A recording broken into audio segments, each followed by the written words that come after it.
네, 오늘은 토기장이 하나님이라는 제목으로 말씀을 전하도록 하겠습니다. 우리는 이 세상을 살아가면서 예상치 못한 일들을 경험할 때가 많이 있는 것이 사실입니다.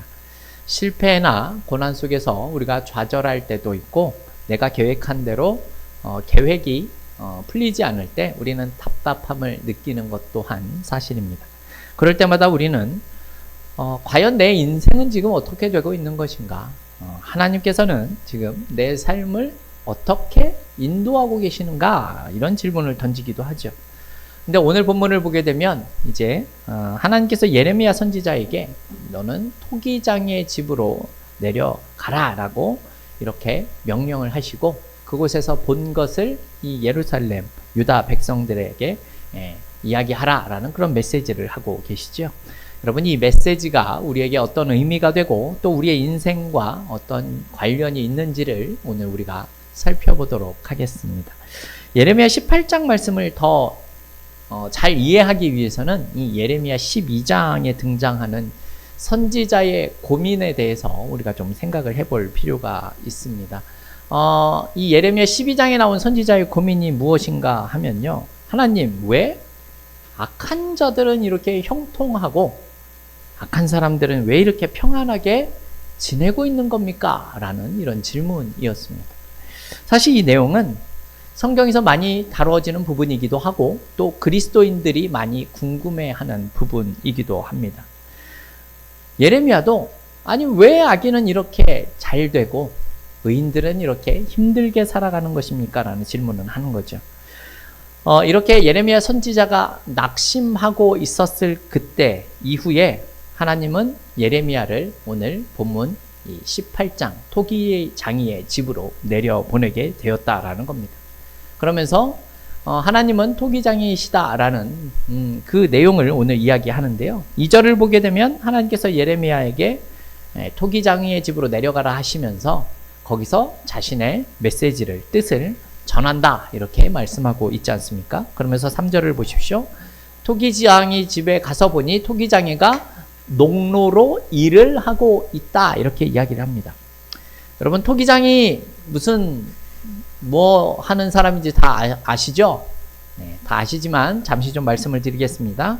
토기장이는 흙을 굽거나 도자기를 만드는 사람을 뜻합니다. 전통적으로 손이나 혹은 도구를 이용해서 그릇, 항아리, 장식품 같은 것들을 만들어내는 것이죠. 매우 역사가 깊은 중요한 기술직 중에 하나입니다. 이 사람들은 아주 좋은 흙을, 적절한 흙을 잘 찾아서 불순물을 제거하고 그릇, 도자기를 만드는 적합한 상태로 만들어 두게 되지요. 그리고 직접 손으로 빚거나 아니면 물레를 돌려서 만들지 않습니까? 그 물레를 오늘 본문 3절에서는 농로라고 지금 표현을 하고 있는 겁니다. 또한 이 작품을 만들 후에 건조를 하고 또 우리가 잘 알듯이 초벌구이 과정을 지냅니다. 그리고 말렸다가 또다시 재벌, 구이를 하기도 하고 방수 효과를 내기 위해서 유약을 바르기도 하는, 그리고 또 무늬를 넣거나 그림을 그리는 이런 일들을 하는 것을 우리가 잘 알고 있습니다. 토기장인들이 무언가를 할 때 이런 과정을 거친다라는 말씀을 드린 겁니다. 자, 그러면 오늘 본문 4절에 나온 말씀을 우리 같이 한번 읽어보겠습니다. 4절입니다.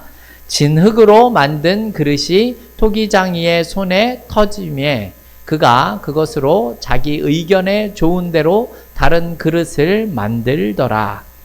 아멘. 앞에서 말씀을 드렸지만 하나님은 토기장이시다라고 이야기를 합니다. 그리고 방금 읽은 내용을 조금 풀어서 말씀을 드리자면 이런 뜻이 됩니다. 토기장이가 만들던 물건이 좀 망가져서 제대로 물건이 나오지 않으면 그것을 다시 주물러서 원하는 그릇으로 만들게 된다라는 그러한 내용입니다. 잘 이해가 되실 겁니다. 우리 어렸을 때 찰흙놀이 학교에서 다 해보지 않았습니까? 그죠? 비슷한 겁니다. 흙을 만들었다가 잘 되지 않으면 다시 그것을 주물러서 다시 만든다라는 겁니다. 여러분, 그렇다면 이 내용이 의미하는 바가 무엇일 것 같으십니까? 하나님께서는 토기장이신데 결론은 그 하나님께서 우리를 절대로 포기하시지 않으시겠다라는 의미가 됩니다. 무슨 말인가 하면 하나님이 끝까지 우리의 삶을 다듬으셔서 결국은 원하시는 아름다운 그릇으로 만들어 내시겠다라는 의미입니다. 토기장이가 진흙으로 만들다가 깨지거나 망가져도 다시 그것을 빚어서 만들어내는 것처럼 하나님께서는 우리를 포기하지 않으시고 다시 기회를 주시고 우리를 변화시켜 나가시겠다라는 의미를 우리에게 보여주는 거죠. 그러니까 무슨 뜻입니까? 우리가 저지른 실수나 실패의 모습이 있다라고 하더라도 하나님은 능히 그것을 바꾸실 수 있는 분이시다. 이러한 내용을 이야기하는 겁니다. 지금 예레미야에서 나오는 내용으로 설명을 하면 이런 뜻이 되는 거죠. 유다 민족이 이 가나안 땅에 도착을 해서 그곳을 정복해서 결국 나라를 세우고 왕을 세우지 않습니까? 그곳에서 하나님의 영광을 나타내게 하셨습니다. 그런데 예레미야 당시 사람들은 이 하나님의 나라가 이런 식으로 자신들의 나라가 이런 식으로 계속될 것이다 라고 생각을 했습니다. 그런데 하나님 앞에서 계속해서 범죄를 하고 타락하며 이런 살아갔었던 이 유다 백성들은 자신들의 기대와는 다른 이 결과들을 맞이할 수밖에 없었다라는 겁니다. 토기장이가 그 흙을 다시 빚어서 그릇을 만드시는 것처럼 하나님께서 다시 이 민족을 흩으시고 뭉쳐서 새로운 형태의 나라로 만들 것이다 라는 의미로서 지금 이야기하고 계시다라는 겁니다. 우리가 지난주에 예레미야를 읽어봤지만 예레미야의 내용을 보게 되면 다른 일반적인 선지자들보다 더 가혹하고 처절하게 이 유다의 파멸에 대해서 선포하고 있는 내용들이 많이 나옵니다. 그만큼 예레미야 선지자가 볼 때에 이 나라가 악이 극에 달해 있고 멸망이 임박해 있다라는 사실을 알기에 이와 같은 모습을 보이는 거죠. 오랜 기간 이들이 타락하고 부패했기 때문에 하나님 앞에서 범죄를 했었던 이 유다 민족들이 이제는 그 멸망을 피할 수 없을 만한 상황까지 이르렀다라는 것이죠. 그래서 결국은 유다 왕국은 바벨론에 의해서 멸망을 당하게 되고 하나님의 임재가 넘쳐나고 가득했다라고 믿고 있는 그 예루살렘마저 파괴되고 마는 것입니다. 유다 민족은 앞으로 이렇게 망하게 될 것이다라는 겁니다. 그런데 이렇게 망한 그릇으로 보이는 유다 민족들이지만 하나님께서 이들을 그대로 그냥 방치시켜 두시지는 않겠다라고 하시는 것이 바로 토기장이이신 하나님의 모습이다라는 겁니다. 하나님께서 이 유다 백성들을 다시 빚어서 새로운 그릇으로 만들어 가겠다라는 의미다라는 겁니다. 그렇다면 여러분 이것이 우리의 인생과 어떠한 관계가 있다라고 할 수 있습니까? 여러분 이렇게 깨어지고 많은 존재로서 우리의 인생이 그냥 그렇게 끝나지는 않는다라는 것이죠. 한 번 실수했다고 우리의 인생은 망쳐지고 망하는 것으로 끝난다라는 것이 아니다라는 겁니다. 지금 그 내용을 4절 말씀에서 우리가 읽어보았다라는 것이죠. 여러분 이 말씀이 믿어지십니까? 여러분 질그릇으로 만들어지는 이 과정에서 비록 깨어질 수도 있겠지만 여러분 그것이 끝이 아니다라는 겁니다. 왜죠? 하나님은 그런 우리를 능히 회복시키시고 다시 우리의 인생을 세우실 수 있는 그런 전지전능한 하나님이시기 때문이다라는 겁니다. 여러분 우리가 잘 아는 이스라엘의 유명한 왕 다윗 있지 않습니까? 그 다윗도 범죄를 저지른 적이 있었습니다. 밧세바라는 여인과 간음을 했었고 또 그의 남편인 충직한 사람이었었던 그 우리야를 죽게 만드는 일을 했습니다. 하지만 어떻습니까? 하나님께서 그를 버리셨습니까? 그렇지 않죠. 선지자를 보내어 그를 회개하게 하시는 모습을 우리는 분명히 성경에서 보고 있다라는 겁니다. 다윗은 자신의 침상이 썩을 만큼 눈물을 흘리고 회개하는 모습이 나타났었다라는 겁니다. 여러분, 엘리야도 낙심했었던 모습이 있지 않았습니까? 그런데 그 이후에도 하나님께서는 이 엘리야를 회복시켜 주셨습니다. 여러분, 베드로는 어떻습니까? 예수님을 부인하고 저주하는 모습을 보였지만 하나님께서 예수님이 다시 그를 찾아오시고 그를 회복시켜 주시는 모습을 우리는 성경을 통해서 볼 수 있었다라는 겁니다. 여러분, 이렇듯 하나님께서도 우리에게 그들과 같이 찾아오실 수 있는 분이시다라는 사실을 여러분 믿고 계셔야 한다라는 겁니다. 여러분, 우리가 멀쩡하고 완전하고 대단해서 우리를 꼭 사용하셔야 되겠다라고 찾아오시는 것이 아니라 이미 망가져 있는 우리네 인생을 다시 만들어서 하나님의 사람으로 세우시기 위하여서 하나님이 우리를 부르셨다라는 사실을 우리는 기억할 수 있어야 한다라는 말입니다. 자, 그렇다면 하나님은 또 우리에게 어떠한 메시지를 보내고 계십니까? 우리 6절에 나온 말씀을 같이 한번 읽어보겠습니다. 6절입니다. 여호와의 말씀이니라. 이스라엘 족속아, 이 토기장이가 하는 것 같이 내가 능히 너희에게 행하지 못하겠느냐? 이스라엘 족속아, 진흙이 토기장이의 손에 있음같이 너희가 내 손에 있느니라. 아멘. 여러분, 이 내용이 어떤 내용인 것 같으십니까? 이 백성들아, 내가 너희에게 토기장이가 하는 것처럼 할 수 없다라고 생각하고 있느냐? 진흙이 토기장이의 손에 있는 것처럼 너희도 내 손 안에 있다. 이렇게 말씀하고 있는 거죠. 즉, 너희는 내 손 안에 있기 때문에 나는 능히 너희를 다시 만들 수 있는 힘과 능력을 가진 창조주다라는 의미로 이야기를 하는 겁니다. 그러니 어떻게 하라는 의미인 것 같으십니까? 나를 만드실 수 있는 하나님께 나의 인생을 어떻게 해야 할까요? 맡길 수 있어야 한다라는 겁니다. 조금 다른 말로 말씀을 드리자면 하나님 앞에 내 인생을 순종함으로 드릴 수 있어야 한다라는 것이죠. 왜요?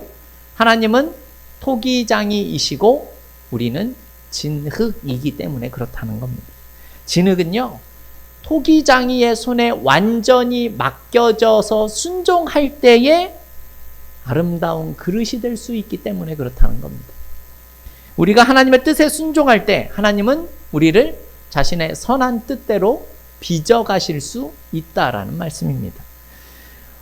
여기서 순종한다라는 말은 나의 행위가 여러분 포함된 그런 내용이지 않습니까? 즉, 진흙이 토기장이한테 그냥 온전히 다 맡기는 것을 뜻하는 겁니다.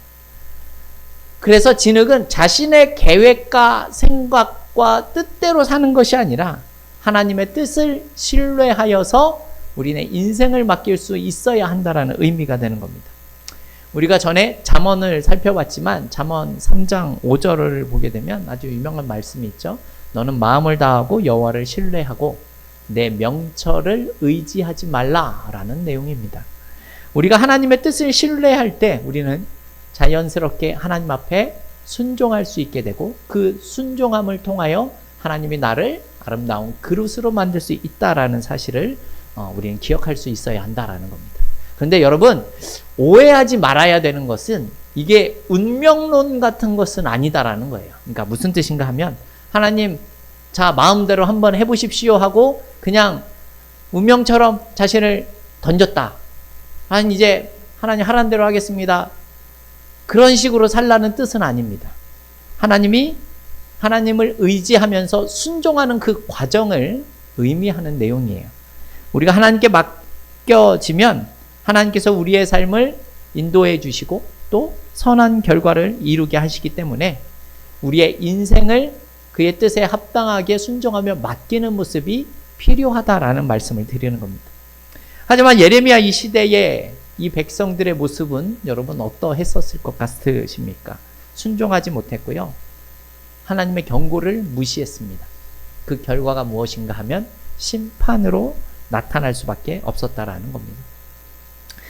이 8절에서 또 말씀하는 내용이 무엇인가 하면 만일 이 너희 민족이 악에서 돌이켜서 회개하면 재앙을 거두시고 회복시켜 주겠다라고 이야기를 하는 내용이 나오기도 합니다. 자, 이렇게 회개하는 모습, 자신을 내가 원하는 대로가 아니라 하나님께 맡기는 자들은 결국 하나님께서 다시 그 그릇을 만들어 회복시켜 주신다라고 말씀하고 있죠. 하지만 반드시 하나님께서 꼭 그렇게 하시지는 않는다라는 사실 또한 우리는 기억할 필요가 있습니다.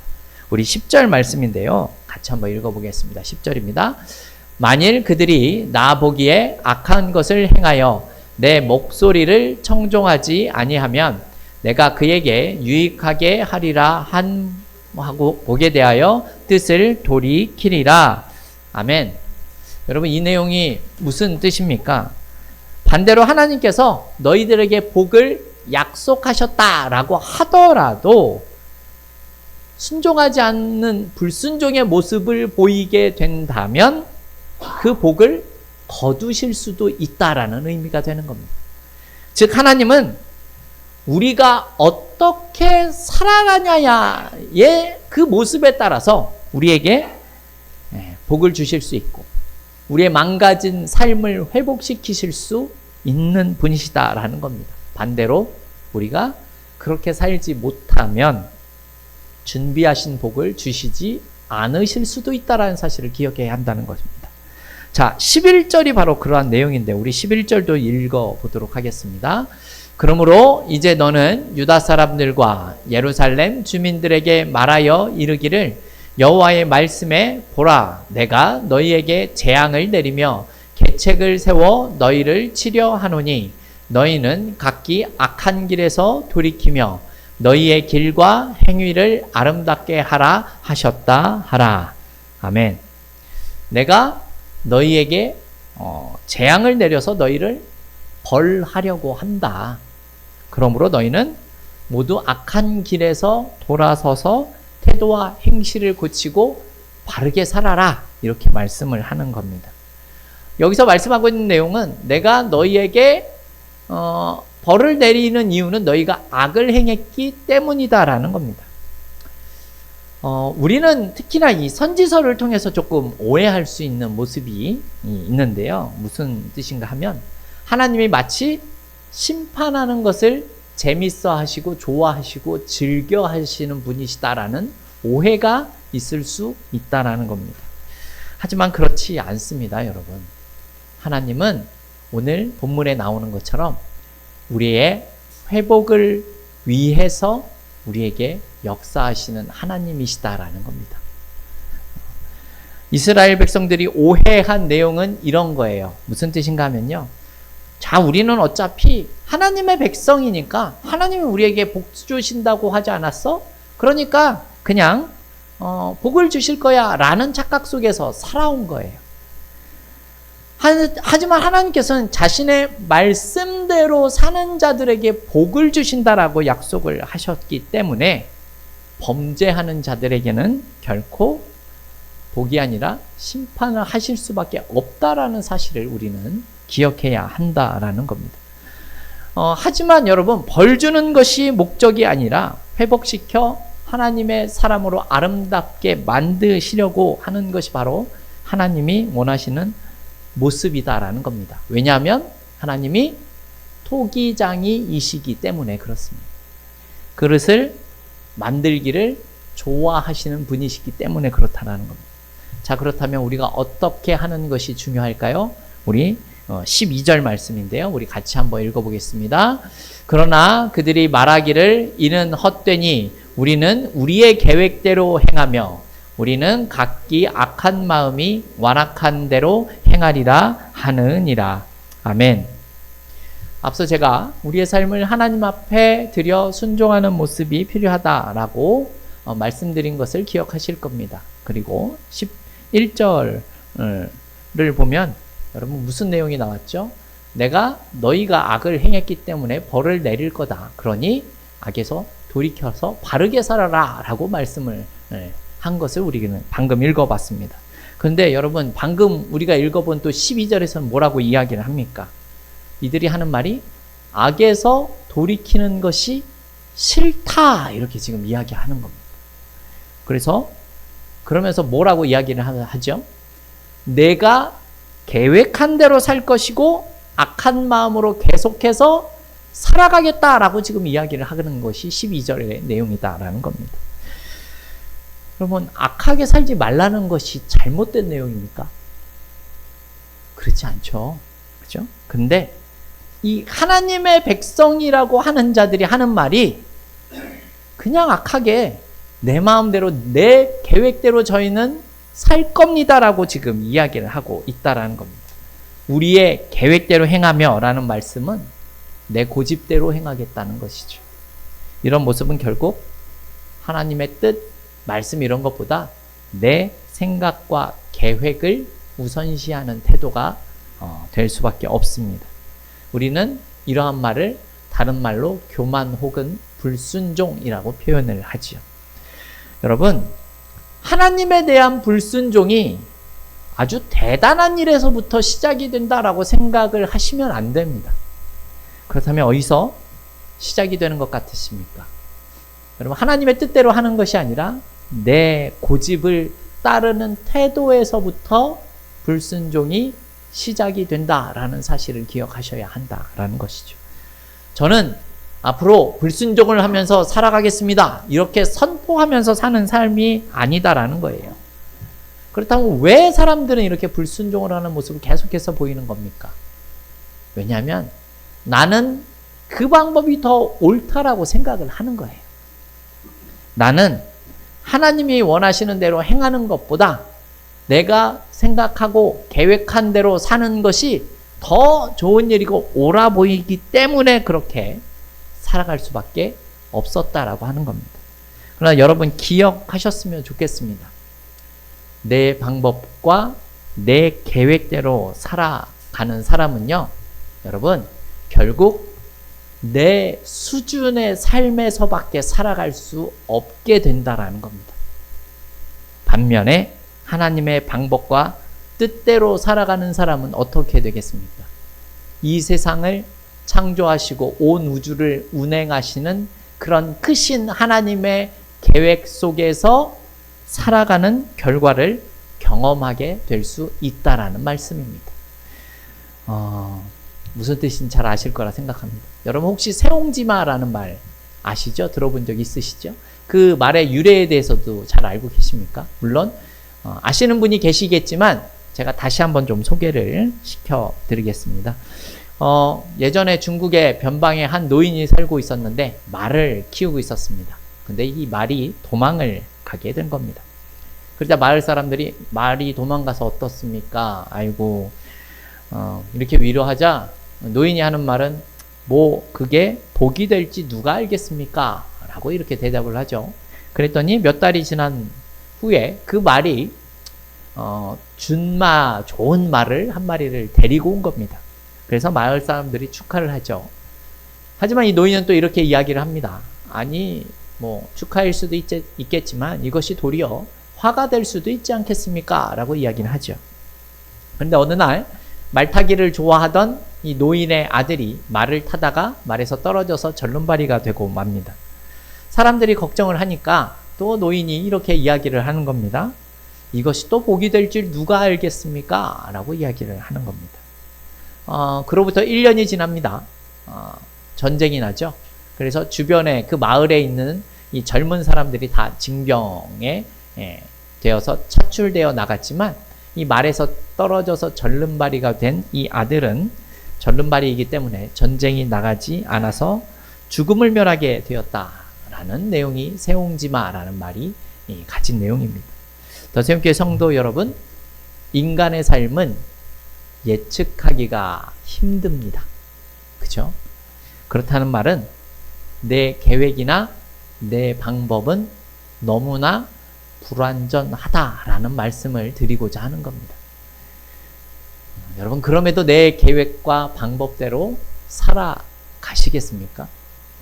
아니면 확실한 결과를 보장하고 있는 하나님의 말씀대로 순종하며 살아가시겠습니까?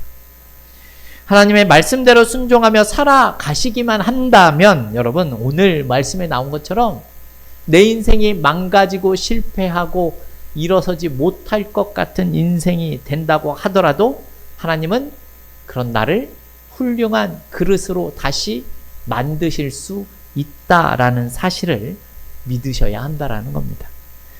여러분 변수가 너무나 많은 이 세상에서 이 세상적인 방법, 내 방법대로 살아가지 마시고 하나님의 말씀을 따라 살아가십시오. 그 결과는 하나님께서 멋있고 아름다운 사람으로 여러분을 만들어 주실 것입니다. 저와 여러분이 이렇게 하나님께서 만드신 아름다운 사람들이 다 되어질 수 있기를 주님의 이름으로 축원합니다.